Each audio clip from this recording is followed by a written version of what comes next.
আলাইকুম। আমরা ঢাকা বিশ্ববিদ্যালয়ের সাধারণ শিক্ষার্থীদের পক্ষ থেকে গত 2 মাস ধরে রাজপথে অবস্থান করছি, রাজুতে কর্মসূচি দিয়ে আসছি। আমাদের দুটো দাবি ছিল। একটা ছিল ঢাকা বিশ্ববিদ্যালয় ক্যাম্পাস থেকে সকল দলীয় ছাত্র, শিক্ষক, কর্মকর্তা, কর্মচারীর রাজনীতি অনতিবিলম্বে নিষিদ্ধ ঘোষণা করতে হবে।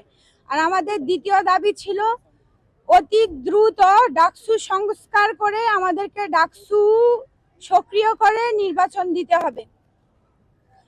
আমরা আসলে দেখছি যে গত আমাদের যে বৈষম্য বিরোধী ছাত্র আন্দোলন ছিল, আমাদের আন্দোলনের মূল উদ্দেশ্য ছিল কোটা সংস্কার। আমরা কোটা বিরোধী ছিলাম না, যদিও পরবর্তীতে তৎকালীন সরকার বিষয়টাকে ব্যক্তিগতভাবে উনার ইগোতে নিয়ে গিয়ে আমাদেরকে রাজাকার ঘোষণা করে। পরবর্তীতে আমরা সকলেই জানি যে আমরা এক দফায় এসে স্বৈরশাসক হটাতে বাধ্য হই এবং আলহামদুলিল্লাহ আমরা স্বৈরশাসক থেকে ফিরে আসি 5ই আগস্ট।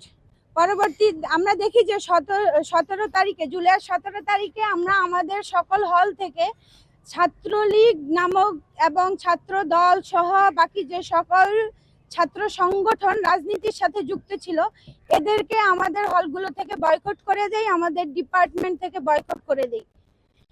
তারা আমাদের উপর মানে অতর্কিতভাবে আমাদের উপর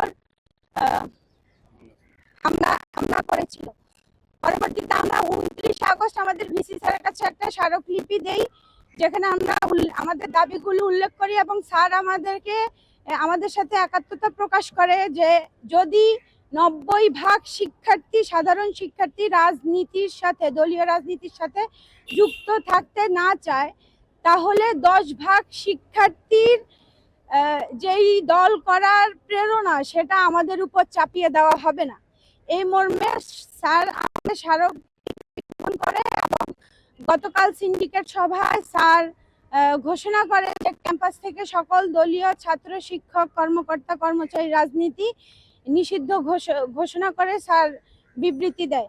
আমরা স্যারের এই সাহসিকতার প্রশংসা করছি আর আমরা চাচ্ছি স্যার অতি দ্রুত প্রজ্ঞাপন জারি করে এটাকে একটি আইনে রূপ দিক, যেন ভবিষ্যতে আর কোনো ছাত্র রাজনীতি সাথে যুক্ত সংগঠন আমাদের সাধারণ শিক্ষার্থীদের উপর শাসক হিসেবে আমাদেরকে শোষণ না করতে পারে আর আমাদেরকে দাস না বানাতে পারে।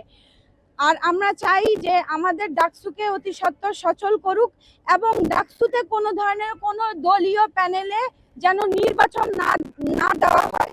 স্বতন্ত্রতে যেই কোনো শিক্ষার্থীকে দাঁড়ানোর সুযোগ দেওয়া হবে। যদি সে প্রথম বর্ষের শিক্ষার্থী হয় কিন্তু সে তার জায়গা থেকে সৎ হয় এবং সে আমাদের অধিকারগুলো নিয়ে সোচ্চার থাকে, আমাদের অধিকারগুলো নিয়ে প্রশাসনকে জানান দিতে পারে, আমাদের অধিকারগুলো বাস্তবায়নের ক্ষেত্রে সচল ভূমিকা রাখতে পারে, তাহলে সে যদি প্রথম বর্ষের শিক্ষার্থী হয় আমরা তাকে আমাদের নেতা হিসেবে গ্রহণ করতে প্রস্তুত আছি। আর যে কোনো বর্ষের শিক্ষার্থী হোক, আমরা তাদেরকে ডাকসুর মাধ্যমে রাজনীতির যে সুষ্ঠু চর্চা তা অব্যাহত রাখার জন্য আমরা ডাকসুর মাধ্যমে এভাবেই নেতা নির্বাচন করব এবং নেতৃত্বকে আমরা সামনে এগিয়ে নিয়ে যেতে সাহায্য করব ইনশাআল্লাহ।